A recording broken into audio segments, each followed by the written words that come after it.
నమస్తే friends, welcome back to Mani's magic channel. ఈ recipe మీలో ఎంతమందికి తెలుసో కమెంట్ చేయండి. ఏంటో తెలుసా? ఉట్టి క్యారెట్ రైస్ కాదండి, పెసరపప్పు క్యారెట్ రైస్. పెసరపప్పుని మినిమం 2 hours నానబెట్టి ఇలాగా మనము కుక్కర్లో ఉడకపెడితే మెత్తగా అయిపోతుంది కదా, అందుకని డైరెక్ట్ స్టవ్ మీద నానబెడితే ఆల్మోస్ట్ సగం కుక్ అయినట్టే. అందుకని పెసరపప్పు క్యారెట్ రైస్ పెట్టాను అనమాట ఇవాళ రెసిపీ. పెసరపప్పుని 1/2 hour ఆర్ 2 hours నానబెట్టండి. క్యారెట్ని తురుముకొని ఇలా వేసేస్తే చాలా బాగుంటుంది. ఎంత బాగుంటుందంటే అంత బాగుంటుంది.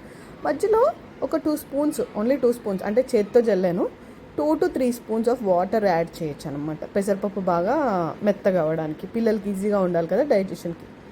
అండ్ మా పాపకైతే పిచ్చిగా నచ్చేసిందండి. అడిగాను సాయంత్రం, ఎందుకంటే ఇది ఫస్ట్ టైం అనమాట నేను వాళ్ళకి ఇంట్రడ్యూస్ చేయడం పెసరపప్పుతో విత్ సమ్ కాంబినేషన్ అన్నది.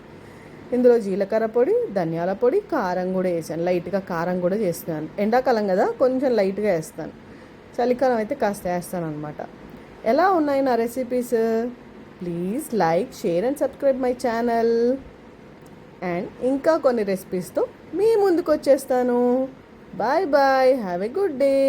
Please like, share, share, subscribe. subscribe.